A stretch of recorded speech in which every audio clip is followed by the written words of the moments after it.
So I thought it would be good to update you on my life so far as a realtor. Like most of you would have known that I actually will post on TikTok as well. Recently, this was what happened. I took a video that I made, this video, I put it on YouTube, and I actually take out a snippet to put it on IG as well as TikTok. I put it on TikTok, I left it for a while, for a few hours, and I didn't really think much about it because usually the videos I put there, not much activity. So when I went back to take a look, I got shocked. It was like, wow, so much comments and so much responses. I was like quite excited, you know, like wow, you know, what video is it? But when I click it, oh my god, the backlash of that particular video was huge. I think about 40 over comments. Quite a number of it was like, oh, you don't know what you're talking about, you are untrained, or what are you talking about, auntie, and things like that. I got a shock, to tell the truth. I was like, I even doubted myself. I went back to check my sources.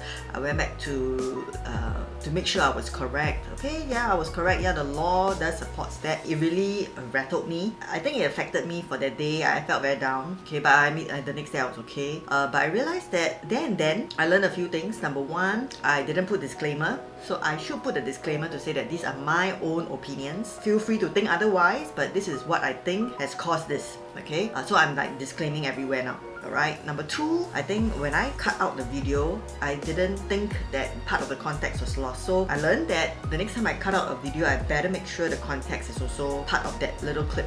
Otherwise, it will be taken out of context, and that's why so many people were so upset, like they were so defensive. I also learned the only way to deal with negative comments or comments like this is really to address it squarely.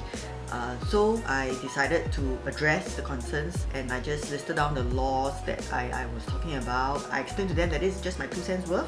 It doesn't represent that I am 100% right. This is just my hypothesis. Some didn't reply, alright? Then there were some that will continue the conversation with you, and then if I'm wrong, I will just apologize. Then I agree with them that this is a very short clip, that much discussion needs to be done. There is so much room for discussion. So yeah, for those I agree, genuinely I will agree with them, and then I'll just say yes, I will improve on it, etc. And after that, the comments just died down, and there's not much activity. The key I've realized is really, I think maybe in life as well, to deal with it objectively. Yes, it did affect me, of course. I was also affected because I felt very down, like and I messaged my friend, a very good friend of mine, and she was like, yeah, no worries. Like at the beginning of her business, she's also like a lot of harsh comments and things like that. But so comments will come and go. So I think the way to deal with it is really to address it, and from there we learn. From there we understand the differences, to learn from one another, to learn from my experience, and be the best version of ourselves